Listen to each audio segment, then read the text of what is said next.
Hey everyone, I'm Paul, aka Pabro. And I'm Andre, also known as Meddler. And welcome back to another year of League. As we talked about last November, we'll have 3 uniquely themed seasons each year that will immerse you in moments and journeys throughout Runeterra and our alternate universes. And for our first season, we're heading to my personal favorite region of Runeterra. Welcome to Noxus. Now tomorrow when you log on to Summoner's Rift, it'll look a bit different. As a brief recap from our last dev update, here's a refresher on what's changed. Noxus has invaded the Rift with new art, music, structures, and a new objective, Artican, the Bringer of Ruin. Artican will spawn on either side of the map at 20 minutes in 2 unique forms with some permanent terrain changes, and he'll give a buff to whichever team kills him. There are new runes, items, changes to teleport, and a new system called Feats of Strength that give you access to newer, more powerful boots. Now, all of these changes go live tomorrow, and so they'll be there for your ranked climb.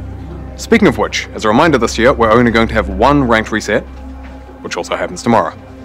Now, there are also some other changes you'll notice when you launch the game. We simplified the home screen, making it easier to track the season's progress, see what's new, and just generally decreased overall clutter. This season will last 8 patches, split into 2 acts that will have their own battle pass with various act-themed rewards like skins, borders, and more.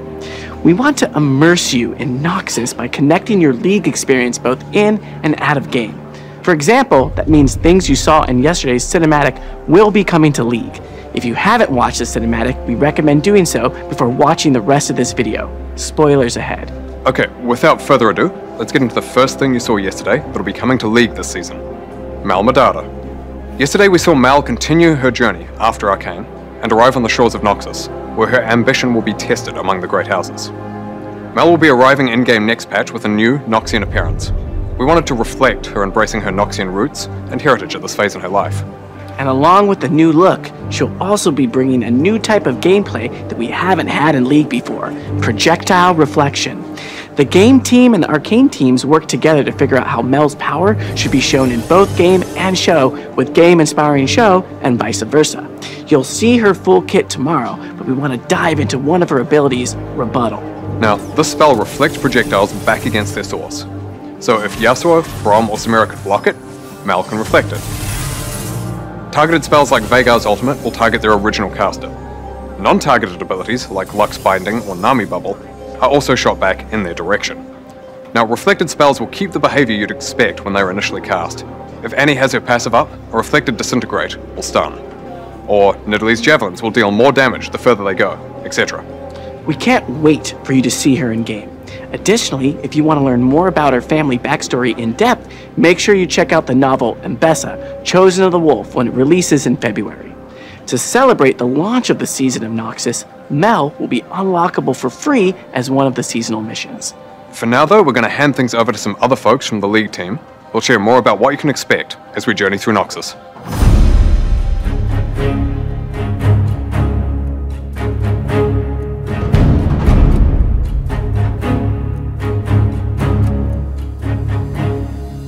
Hey everyone, I'm Chad, aka McIver, and I'm the seasons lead. And I'm Bryce, aka Riot Athelos, longtime Rioter and League's newish creative director. I started on this role about a year ago, but I've been at Riot and working with League for over 9. Over the years, one of the things that we've loved most about working on League is how much you love it. The world, the champions, the lore. And so do we. League has such a rich and vast world, but sometimes that richness lacks the depth you and we think it deserves. And this is why we decided to build on that storytelling as we head into our first season. Yeah, we want seasons to unify League in a way that connects the in-game and out-of-game experiences. You've already seen a lot of the ways that Season 1 is going to help Noxus come to life in League with gameplay updates. As the season goes on, there'll be more in-game thematic narrative expressions, like the Reckoning Pits of Noxus, making their way into Arena, as well as out-of-game ones like motion comics and minigames. We were really excited by the reception to Spirit of Hearthhome last year. We loved giving you a unique introduction to Aurora, and we're going to continue experimenting with ways that bring our worlds to life and connect those in-game and out-of-game experiences. In Season 1, one of the ways that we'll do that is with a new genre of minigame that will debut in Act 2. We also want to confirm something that you probably saw in yesterday's cinematic, specifically around LeBlanc. She's a beloved, iconic champion in League, but she's in need of some modernization. One of our goals is to tie champions and champion updates to seasons, so we felt that a season focused on Noxus would be the perfect time to give LeBlanc a visual update. You'll see more of LeBlanc in her new look later this season. Lastly, we also want to talk about where seasons can take us. This year is primarily focused on Runeterra, but we're really excited about the possibilities that alternate universes bring to seasons. Yeah, just imagine a world of bees. Just literally bees everywhere. You're a bee. I'm a bee. We're all bees working for Queen Bee Syndra. You had me, you lost me, you brought it back. We'll think about that, but I think we should consider some other choices too. Okay.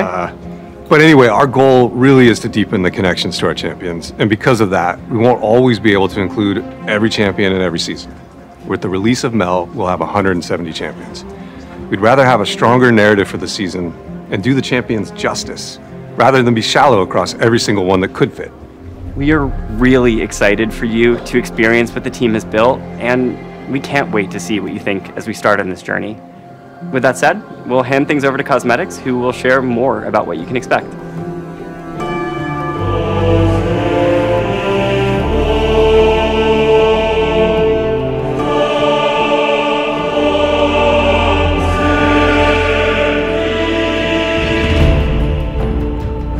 Hey everyone, I'm Steph, aka 100 Piece Nuggets, the Cosmetics lead. And I'm Tom, aka Riot Hylia, and art director on Cosmetics.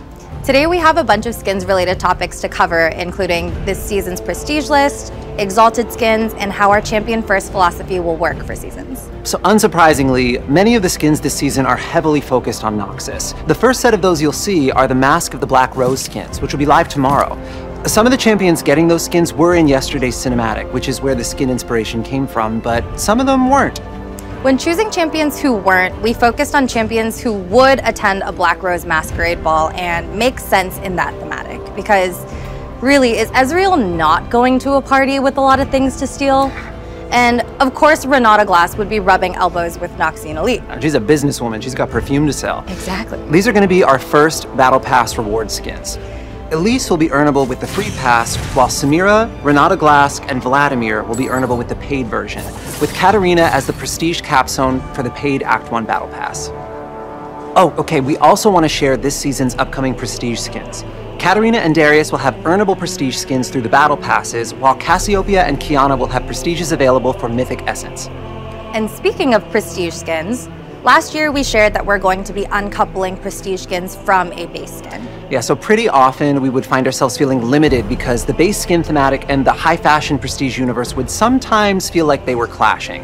This sort of led to us feeling that some skins felt that we'd just thrown them into a lapel jacket and called it a day. So we're working on a few different directions for the future of prestige skins and are looking forward to your feedback on where we take them.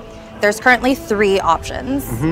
First, we could preserve Prestige as its own universe and thematic, but try to infuse just a little bit more of the base thematic into it, like the upcoming Cassiopeia skin that will be on PvE tomorrow. The second option would be the flip of that, so moving away from the Prestige universe and going harder on the thematic, but with just some more flair. An example of this is the upcoming Katarina skin, where she's wearing the bleeding edge of Noxian fashion, just like in the cinematic. Finally, we could try to find a mix between the two based on what would best fit the champion and theme. We'd love to know which option you think would be best, and we're really looking forward to hearing your thoughts as we figure out where to take Prestige skins in the future. Okay, beyond Prestige skins, we obviously have a lot more planned this season outside of Noxus. To give you some variety, we'll have a mix of skins including returning thematics, like a fresh recipe for cafe cuties, and some completely new thematics. These non-seasonally themed skins allow us to even further deliver with our champion-first philosophy. Do you want to peek? Yes, please. Okay, so for April Fools this year, we wanted to pay off Shaco's mischievous nature and lean into his deep lore for his first legendary skin. It's cats. It's cats? It's cats. It's cats. So we know you're probably wondering, why is Shaco cats? And the answer is obvious. He's got boxes, and if it fits, he sits. We had a ton of fun working on this skin, and some of our own junglers debuted as vocal talent. So enough cats, anyways. As we shared last year, even though we're only doing 1 ranked reset, we're still going to be doing 3 victorious skins across the 3 seasons. The victorious skins will remain their own thematic, regardless of the season they're tied to. Since they have their own thematic design, it's already really clear what a victorious skin is when you hear about it. It just didn't make sense for us to tie this to a specific season's theme as well. We also wanted to share who's going to be receiving an Exalted skin this season. Coming up first is Radiant Serpent Set to celebrate the Year of the Snake. And while we don't want to spoil what the exact skin is for our second Exalted skin of the season, we do want to share that it'll be Mordekaiser. For now, we'll leave you just with a little hint.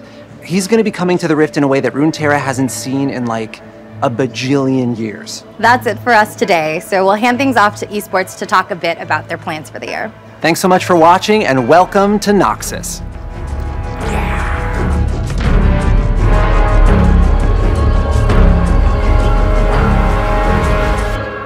Hey everyone, I'm Chris Greeley, head of Global League of Legends Esports. And I'm Waylon Roselle, Chief Operating Officer of Esports. And welcome to the start of an incredible season for LoL Esports. This year we've got plans to bring you even more unforgettable moments, from major updates in Split 1 to an expanded global event roadmap. We have a lot to cover, so let's dive into what's in store for LoL Esports this year and beyond. One of the biggest changes we have coming this season is the full Fearless draft in Split 1. We want Fearless to bump up the competition to a new level by banning champions picked in previous games within a best-of series. This change will force teams to adapt and bring out their full champion pools. That means if you see like a Renekton and a Cassante matchup in Game 1, you won't see it for the rest of the series.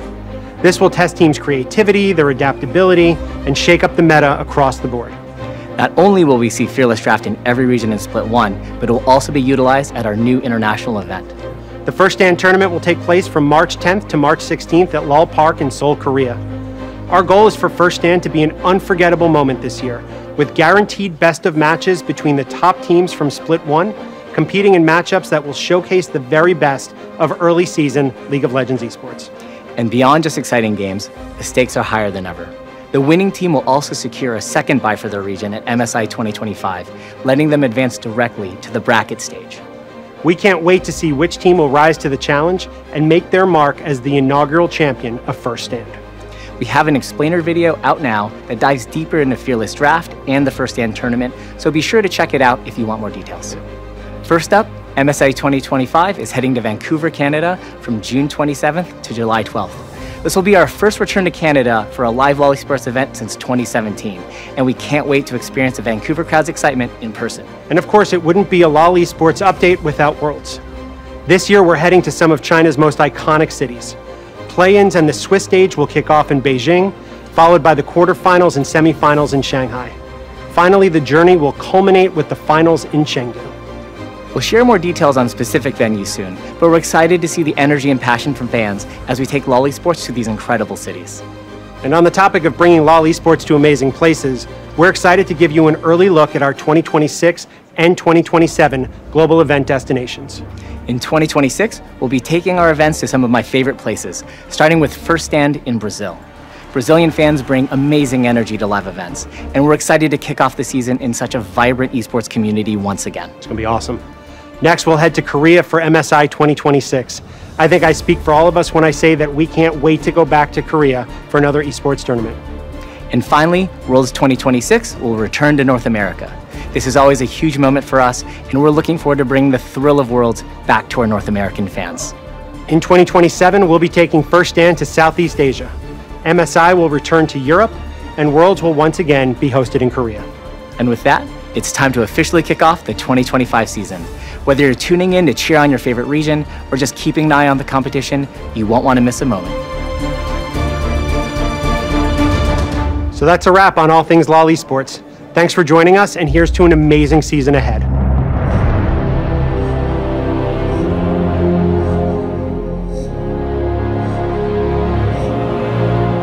Okay, what else have we got? Next, modes. As we move into seasons, we want to make sure that there's always a variety of gameplay available. So, starting with the next patch, there will always be another game mode available to play in addition to Summoner's Rift and ARAM. So all random Earth will be turning on next patch, and will be available throughout Act 1 of the season.